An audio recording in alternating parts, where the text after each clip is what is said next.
रायगड जिल्ह्यातील वरंद गावात श्री भैरवनाथाचा पालखी सोहळा मोठ्या उत्साहात पार पडला। ढोल ताशांचा गजरात आणि भैरवनाथाच्या नावानं चांग भलच्या जयघोषानं संपूर्ण परिसर भक्तिमय झाला होता।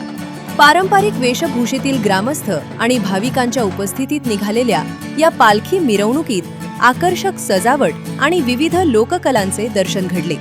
या उत्सवासाठी वरंधमध्ये पंचक्रोशीतील हजारो भाविकांनी हजेरी लावली होती। ढोल ताशांच्या निनादात निघालेल्या या सोहळ्यानं ग्रामस्थांच्या डोळ्यांचे पारणं फेडले।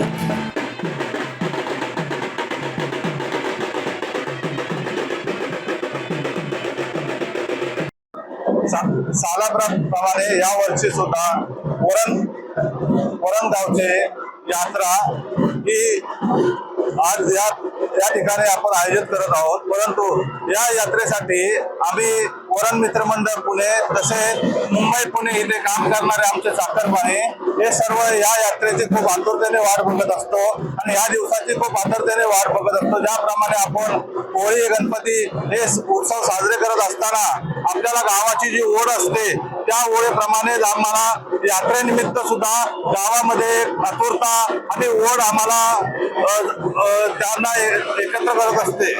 आणि नमस्कार, आज आपण या आमच्या वरण गावच्या जत्रेनिमित्त आज सर्व बहुजन समाज वरण मित्र मंडळामार्फत असलेले संपूर्ण गावातील आणि देशमुख परिवारापासून आदिवासी परिवारापर्यंत सर्वजण या मित्रमंडळामध्ये सहभागी आहेत। आजची जी यात्रा जी आहे ती 2 दिवसाची आहे। आज या यात्रेमध्ये सकाळी जो कार्यक्रम झाला ते देवाचा गोड नैवेद्य पासून ते अगदी संध्याकाळी ऑर्केस्ट्रापर्यंत आणि उद्या कुस्त्यांचं फळ अशी सांगता या कार्यक्रमाची या जत्रेनिमित्त आहे। आज विशेष सांगायचं म्हणलं आज गावाचं या जाती धर्म सर्व त्या शाहू फुले आंबेडकरांच्या विचारांचा वारसा घेऊन आज गुरुगावी महाराष्ट्रामध्ये जे योगदान आहे ते आमच्या महाड तालुक्यातील वरण गावाचा यामध्ये 1 नंबर लागतो।